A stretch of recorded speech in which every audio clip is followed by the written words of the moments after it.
Hi, 7th grade. Welcome to day 5 of week 2, April 3rd. Happy Friday.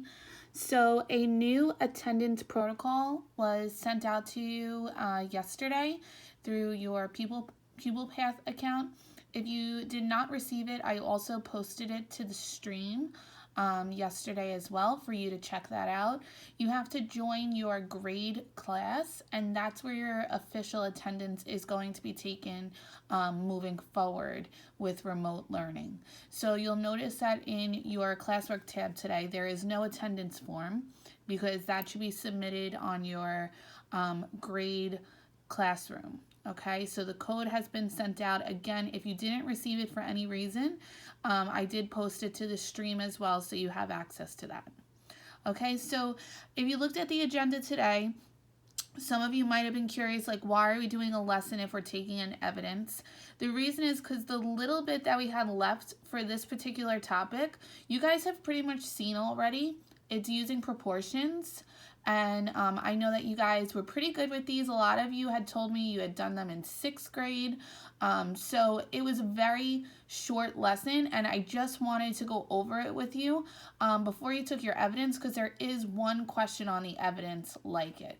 So that is why you have a brief, I would call it even like a mini lesson today before you take your evidence. Okay, so I'm going to jump into that. Let me see if I could zoom this in for you. All right, that's better. Okay, so we're going to make some inferences about the data by using our understanding of proportions. So you have a box plot here, and the first question says, what's the center of the data? So the center would be where the median is, and I know it might look a little blurry on here, but this number line is counting by 5s. So the median would be where your center is, and it's between 75 and 80, a little closer to 80, so I would say maybe it's about 78, okay? Then it asks us, what is the maximum? The maximum is always going to be the furthest point of your data to the right, so it's like the end of your whisker. So it's going to be this section right here. Again, it's between 95 and 100, so I would say it's maybe about 97, 98, like that. Okay, and then the IQR is when you subtract your third quartile or your upper quartile minus your first quartile or your lower quartile. So that is taking the right side of your box, which is 90, and subtracting it from the left side, which looks to me about maybe, I don't know, 68, maybe 67. All right, so it would be 90 minus 67, and that would be 23. All right, so a brief overview of your box plots that we did yesterday. It shows you a quick reminder of how we solve proportions. So when you have a proportion, you want to cross multiply as shown. 5 times x is 5x, 12 times 15 is 180, and then to isolate that variable, you do the inverse operation, which would be to divide by 5. We show it on both sides to keep our equation balanced, and then we are left with x equals 36. And you can always check that that answer is correct by plugging it back in for x, and 12 times 15 equals 180, so 36 times 5 should also equal 180. All right, so we're going to use this understanding for our mini lesson. So the I do says, a shipment to a warehouse consists of 3,500 MP3 players. The manager chooses a random sample of 50 MP3 players and finds that 3 are defective. How many MP3 players in the shipment are likely to be defective? So the first thing you want to think about in the problem are, what are the two things we're looking at here? We're looking at MP3 players for sure, and then we're also talking about how many are defective, okay? So I noticed in the first sentence, it tells us that there was that shipment of 3,500. And then they tell us that there's a sample of 50 of them, and out of the 50, 3 are defective. So let's set that up in a ratio. So I'm going to put defective MP3 players over total.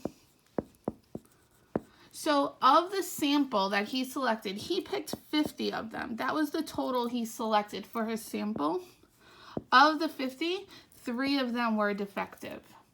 Okay, so this was a random sample, so it's a good sample since it was random. He just picked 50 of them randomly. It was not any kind of bias. He didn't only pick the ones on the bottom of the box, let's say, right? So this is a good sample. So 3 out of the 50 were defective. Using this ratio, we can predict how many would be defective out of that bigger shipment that was 3,500. And since defective are on the top, which I don't know, I'm going to leave that as my variable. And then I'm going to put the 3,500 as my denominator because that's the total that were in the shipment. Okay, so I don't know how many are defective, but I know that there was 3,500 in my shipment. So again, it's defective over total, defective over total. So what we're going to do is we're going to cross multiply. Okay, so I get 50 times x is 50x. And then I get 3 times 3,500. And I'm still waking up, so I'm going to do my calculations on my calculator. So we have 3,500 times 3. And that is 10,500. Okay, and then like I just showed you, in order to isolate our variable, we want to do the inverse operation of what's happening to it. So 50 is multiplying x. Oops. Okay, so we want to do the opposite or the inverse, which would be to divide. And whatever we do to one side, we want to do to the other. Okay, so 50 over 50 equals 1. We can just cross it out because we know that 1x is the same as x. And then we just do this division, 10,500 divided by 50. And we get 210. Okay, so this, what we just figured out is that 210 MP3 players would be defective. We could predict that 210 MP3 players would be defective out of the 3,500 that were in that shipment. Okay, so basically this is how it's going to be every time. You figure out what are the 2 things they're talking about. In this case, it was defective over total. You set up the ratio that they give you out of their sample, and then the other side is going to be the part that has your variable. And then all you do is you cross multiply, you divide to isolate x, and that's your answer. Okay, so I'm going to do another one with you just so you make sure you really got it.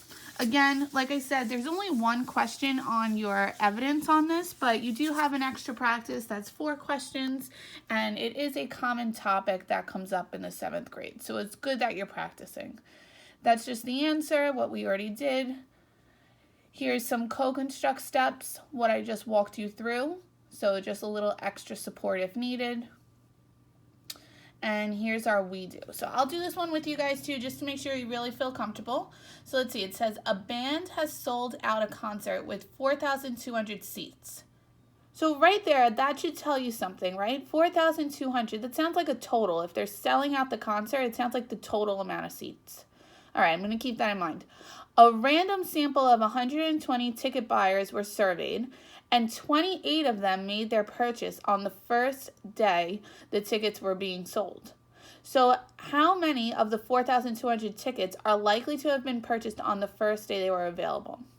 So again, we have to think of the 2 things that are being discussed here. The 2 things to me would be first day buyers and then total amount, right? So, because that's what keeps coming up in the problem. Who bought on the first day and how many tickets were sold altogether. So it tells us that 28 buyers purchased theirs on the first day, and that was out of 120. So I'm going to show you what I have set up so far. So I'm doing first day over total. So 28 people out of the 120 they sampled were first day buyers. So if they sold out the concert for 4,200 tickets, that's a total. We're going to put that on the bottom again. okay? And we're trying to figure out how many people in this total were first-day buyers. So we can use this ratio, since it was a good sample, it was randomly selected, to figure out how many people, we could predict how many people in this 4,200 were also first-day buyers. So again, you're going to cross multiply. So 120 times x is 120x. And then I'm going to do 28 times 4,200 in my calculator. So we get 117,600. Okay, and then what we do to isolate our x, again, this is multiplication, so the inverse would be to divide. Whatever we do to one side, we do to the other. Okay, these will cancel because anything over itself cancels out. I'm left with x equals, I'm going to do this division in my calculator. Take that number, divide it by 120.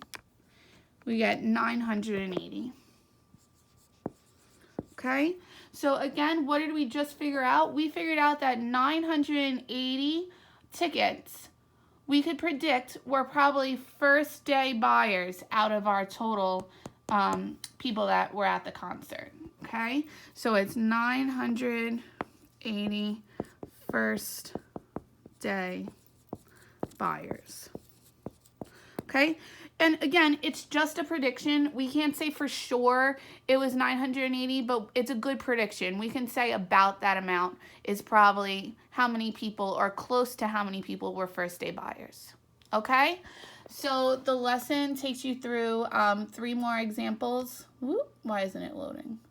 All right, well, there's a you do after that has 3 more examples for you guys to try on your own.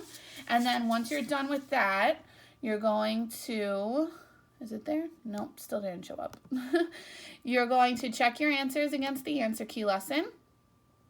And then, oh, I'm sorry, you're not even seeing that. Okay, so you're going to check your answers against the answer key lesson. You're going to do your extra practice. Remember, it's only 4 problems, same kind of questions like the ones we just did, okay? Giving you a part and a whole, giving you the other whole, cross multiply, divide, get your answer, okay? Then once you are done with that, you are going to take your evidence of student mastery. Now, this evidence is on everything we did this week. So in the stream, I posted, if you did not see, I posted a reminder about your evidence today. So it is on, it's 10 multiple choice questions, and there's a few links I provided there for each topic. So it's on bias versus random. There's 2 questions on that. It's on central tendency. There's a few questions on that. Dot plots, box plots, and then what we did today. I didn't put a link on it because this is your link. So make sure you just review those before completing your evidence, okay? So you're gonna take your evidence, make sure you check over your work, click submit. This does count as an assessment grade, so make sure you try your best and really be confident in those answers before submitting. Okay, guys, I hope you have a great weekend. I miss you. Stay safe, wash your hands, and I hope to see you guys soon. Take care.